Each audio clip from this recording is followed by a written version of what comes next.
YouTube? Welcome back today for another video. Today's video, we're fixing an issue that I've had for a while. It was leaking oil in the back of the motor. Turns out I took the aftermarket valve cover off. I got a stock valve cover from Dorman. I'll put the link to the part number. It's like an AutoZone part number. It's Dorman part number. So I'll put the link in the description for that valve cover kit. It comes with all the bolts you need, all the grommets, the gaskets, the oil cap, the CCV grommet, the front grommet for the two elbows. It comes with everything you need besides the torque washers. But I'm going to show you guys a little trick because I was missing 2 torque washers. I found 13 out of the 15 in my bolts bin. So I'll show you guys a little trick to making your own torque washers. And yeah, so I have one snapped bolt in the back of the motor, and I'm drilling it out currently. It's very nerve-wracking because it does go into like a cooling jacket in the head, so we got to be very careful of how deep we go, but I think we're going to be okay. I bought a 1/4 by 20, which is the thread bolt size for your valve cover bolts. I bought the helicoil kit for that. So once I get drilled down far enough, then we could tap the hole, then we could screw the helicoil in, and we should be able to just put a bolt right back in. Fingers crossed, because the way that I have this Jeep set up, for me to take the head off, I have to take the motor out, which I really am trying to prevent. But yeah, let me put it this way. If the motor has to come out, the Jeep's going to wind up being down for a while because I don't want to put the motor back in the same way. I would rather make a stroker out of this engine that I have behind me, and I'd probably buy the Edelbrock Performance cylinder head. But, you know, with money-wise and everything, and me having the Mustang now to work on, I really don't want to go that route. I would rather put a helicoil in it, hope to God it works, and yeah, so let's hop right into this. And I already have the valve cover off, so I'll just kind of explain to you what you have to do to take your valve cover off. But when I put it back in, I'll show you guys, you know, how to put it back and everything, and then you just reverse the steps. So let's hop right into it. And I really appreciate all the support from you guys recently. I'm at 343 subscribers. You guys are killing it, dropping comments, everything. I appreciate the couple of you that are liking the videos, but I really need a lot more of you to start liking the videos. It really helps push the videos out. If you guys can help me out with that, that would be awesome. You know, I try to help you guys out, so please help me out. Really trying to monetize my videos and start making money. So let's hop right into it. All right, guys, so here's my motor. I know a lot of you are going to ask about these rocker arms. These are 1:7 ratio Harlan Sharp roller rockers. I did have to modify the OEM valve cover, which all of you are going to have to do if you run a roller style rocker. They hit the baffling in the inside. You could probably see right there that little scrape. There's scrapes all down in like the same area. So I just took a 1/2 inch extension and dented that up just to make clearance for the rocker arms. I don't know if it's going to clear yet because I haven't put it back on, obviously, but it should be good. So yeah, and you can also see on the rocker arms themselves where they were hitting. It was hitting there and there. So just keep that in mind that if you run these, you're going to have to clearance that valve cover if you run a stock valve cover. And I would not recommend running the valve cover that I had on there, that RT off-road piece of junk. Had problems with the oil cap, had problems with it sealing in the back there. Yeah, so I've had an oil leak since I put this motor in, and it's definitely the valve cover. You can see the oil on top of the bell housing, which if it was like a rear main seal or something, the oil wouldn't be on top. It'd be, you know, straight down in the middle. So I do know that the valve cover is the culprit to this. It's just a fact of if we can helicoil that back bolt, because I know that if I put it back with, you know, 14 out of the 15 bolts, especially one in the back, it's definitely going to leak. So I really have to get this bolt back in there. So let's hop right into it, and I'm going to continue drilling. If you guys have to helicoil anything and you don't know how to do it, you drill it out with the drill bit that it says to drill it out with. So this is the helicoil kit right here. There's also a tap too. It's somewhere around here. Right there. All right, so it comes with like a whole kit. It comes with your tap. So what you do is, this one particularly, you use a 1764 drill bit. This is a 1/4 by 20. This is the bolt pattern of your valve cover bolts. So you're going to drill it out to the right depth, which I'm just measuring off one of the other holes just to know how far to go. And I'm using this little magnet that I have to pick all the metal up out of my valve, my head and everything, so it doesn't get sucked into my motor, because you definitely don't want that. But yeah, so you drill it out to the right depth, then you tap it, and then you put the Healy coil in. So the Healy coil essentially just threads in after you make the threads, and there's a little tab at the bottom there. You can see one right there. That's going to snap off when you're tight, and then you know you're good to go. So let me finish drilling this because it's very, very nerve-wracking. I'm probably not going to film too much of me actually drilling this out just because I'm really trying to like take my time and make sure that I don't go too deep, because I really don't want to have to pull this motor. I can't stress that enough. I really don't want to do that. So I would like my Jeep back, and I would like to be able to drive it with no oil leaks. So let's see what happens. All right, guys, check that out right there. That is the sound of success right there. Guys, I got it. I got it. I'm so freaking happy right now. So it wasn't as hard as I thought it was going to be, but it is a little bit of a bitch because it's all the way in the back towards the firewall. And to be honest, I really thought I was going to screw the head up because the drill, even though I have this like 90-degree drill, it's still a little bit too high. So when I was drilling, it was on slightly of an angle, but that's okay because it works. So I didn't go too deep. I was measuring off of like the screwdriver that I had. I would stick it in one of the other holes just to see how deep it was. Stick it back in that hole, see how deep it was. Okay, I got to drill more. Okay, drill more until it was good. And then I tapped the hole. That was a little bit of a pain in the ass back there just because there's not much room. I used like an adjustable on the tap and just did it little by little. And then I put the Healy coil in. When you put the Healy coils in, you got to snap the little prong off the bottom. Otherwise, your bolt's going to bottom out before it, gets tight. So it worked. So I'm going to toss the valve cover back on. I'm going to show you guys how to do that and everything. You want to make sure your gasket surfaces are clean, obviously. And then I'll show you guys exactly what you have to do to put the valve cover on. And with the torque limiting sleeves, you can't really over tighten it. You kind of tighten them until they get snug. Like they'll bottom out and you won't be able to tighten it anymore unless you snap the bolt in there. So yeah, I don't want to snap another bolt. So luckily it wasn't like my mistake. Like I didn't like over tighten it or something. It snapped on the way out. So something was going on with it. Like I said to you guys, I never really liked that RC off-road valve cover. You can't use the factory hardware with it. So I had to buy like these cheap ass bolts. And I think that's what the problem was. I think the bolts were just really cheap and it just snapped like that. So yeah, it just sucks that it was the back one. If it was one of the front ones, it would have been so much easier to take care of, but it is what it is. It's done. That's all that matters. I'm going to put this thing back together and hopefully you're going to have no oil leaks at all. So we'll see what happens. All right, guys. So I'm in the process of putting the valve cover on, but I just wanted to show you really quick that the gasket can only go literally, well, I guess it could go more than one way, but you'd really have to screw it up, especially if you have stock head bolts, because that gasket's supposed to lock onto the head bolt and like line it up. I have head studs, so I don't have that like option, but these go on that side because they would lock on that head bolt, and there's one in the back also. So you can only put it one way, and you'll know too because it literally follows the contour of the head. So you'll know if it's not lined up. But I'm going to toss this valve cover on now. Make sure you put your torque washers and your rubber grommets in the valve cover. Before you do this, it just makes it a little bit easier. You do it outside. Obviously, you have more room if you do it out here. But yeah, so let me get this tossed on, and then we're going to start all the bolts, and we're going to tighten them from the inside out. So I'm going to do this one, that one, that one, that one, that one, that one, and so on. So you work your way all the way to the back of the valve cover, all the way to the front of the valve cover, and you shouldn't have any issues. All right, so the valve cover is back on. Like I said, you got to tighten in a crisscross pattern. Make sure you put your two little breather things back on there and there. And then you got to put your throttle cables back on, just two 10mm. They mount right to the intake manifold. And then hook your throttle linkages back up, and you should be ready to go.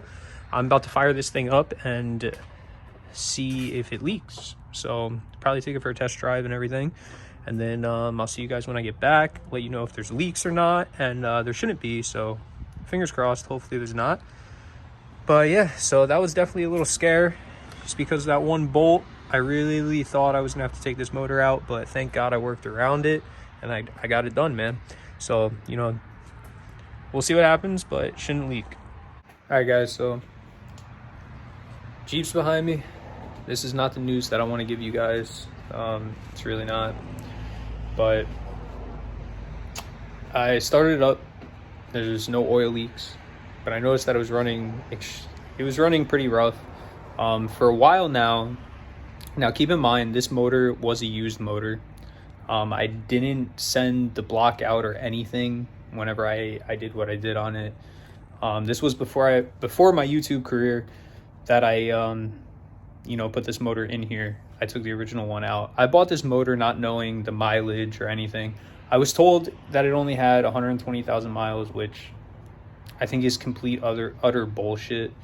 I bought it off I don't know the people watching my channel right now, but I bought it off like a crackhead looking dude.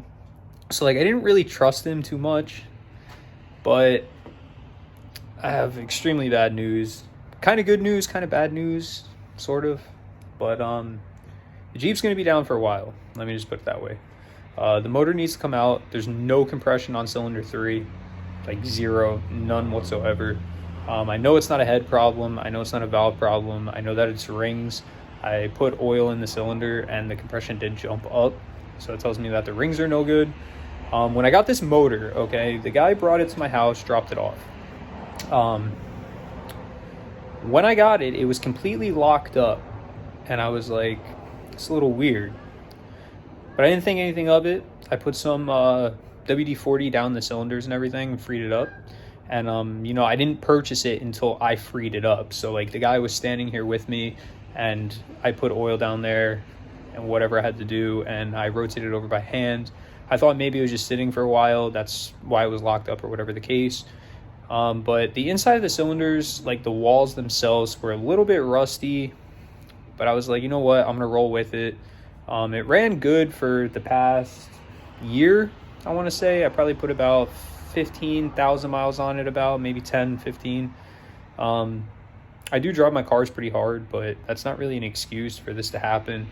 I think this motor honestly was on its way out when I purchased it. It is what it is. I only paid $100 for the motor. So, I'm not into it for a lot, but what's going to have to happen now is I'm going to have to pull this motor out. And honestly, guys, I'm probably just going to do a stroker on it. I'm going to use the same block that's in here, the same head, everything like that. But I think we're going to do a 4.2 crank, 4.0 rods, 4.0 pistons, and it should equal out to about a 4.6 stroker, and it should make around 300 foot-pounds of torque. From what that I've seen online, that's what it should make. We're going to have to do 24-pound injectors with all that. And so there would definitely be a build-up coming on this motor on the channel. You guys just got to give me a little while to get it out of the Jeep and everything. I do have an engine stand in my garage, so it's not too big of a deal, but it is getting cold here now, so I'll probably do it little by little until I get the engine out, and then up in the garage, and then we'll just tear it apart. We'll see what went wrong in the motor. I'll have to get the blocks sent out to the machine shop. Maybe we'll bore it over 20, 30 or whatever over. But I definitely want to go through and do this the right way now. Whenever I put this motor in, I was in a rush, and I know that's no excuse, but at the time I was driving a 2003 Chevy Impala, and that threw a rod. So I had no daily driver, so whatever I had done to the motor, I kind of just buttoned it up and threw it in here, even though it wasn't the way that I wanted it to be. I wanted to do an aftermarket cam on it. I wanted to do a lot of things to it, and I never got around to it because I needed the Jeep to get back and forth to work and, just drive, because it was the only car that I had. But now I have my Subaru. My Subaru is in mint condition. There's nothing wrong with that thing whatsoever besides a couple body parts, the bumpers and whatnot. But I'm not worried about that. It's mechanically sound. So I do have the time now. I'm going to pull this motor out. Unfortunately, the Mustang's going to be sitting, which I really wanted to work on the Mustang, but we'll see what kind of money I can save up here.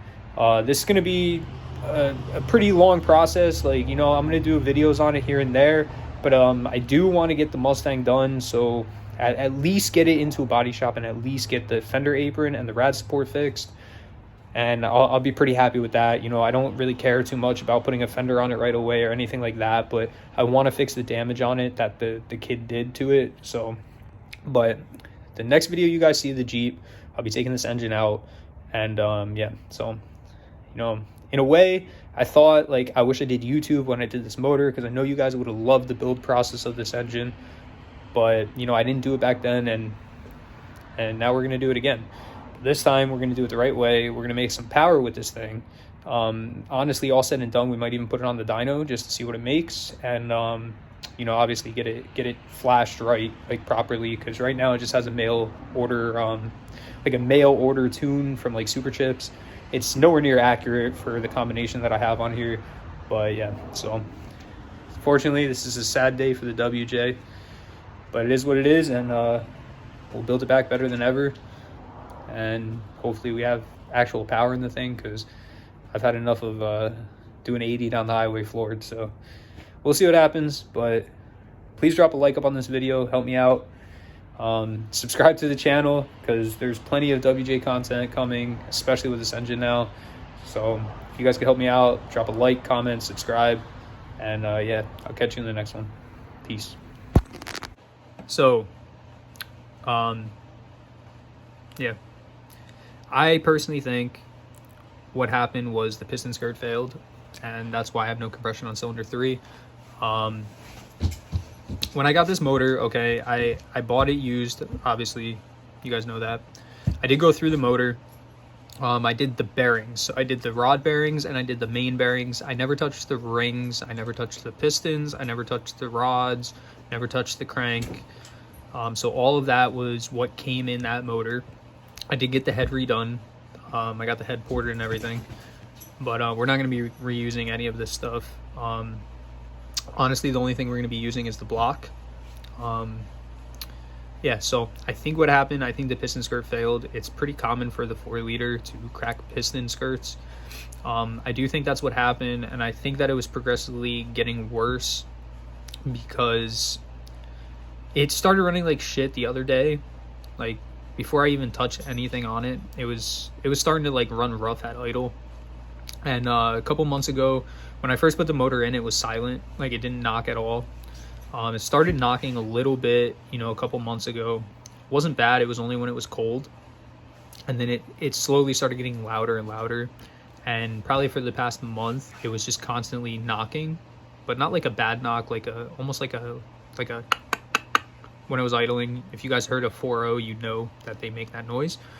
So that's what happened, I think. I'm going to try to get the motor out of it on Sunday when I'm off. It shouldn't take me very long. It was out not too long ago, and it's pretty straightforward to take the engine out.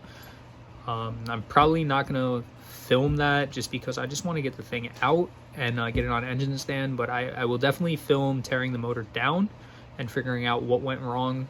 It could be anything from the cam being no good to the rings being no good. It could be a broken piston. I don't think it's like a valve problem. I think it's more so probably a piston skirt, because like I said, it was knocking for a little while now.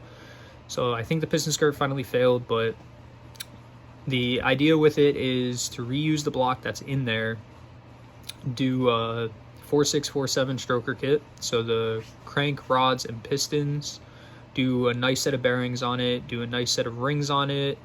I want to get the Edelbrock aluminum cylinder head for it. I don't want to reuse the head that's on there. So with that being said, you know, I'll reuse the intake manifold and the valve cover and everything like that. Reuse the oil pan, you know, everything that's on there, one like cover wise, I'm going to wind up reusing. Probably do like a stage 1, maybe a stage 2 cam. I don't want to hurt drivability too bad, so I don't want to go crazy with the cam, but I would like it to sound good, you know, be a little choppy.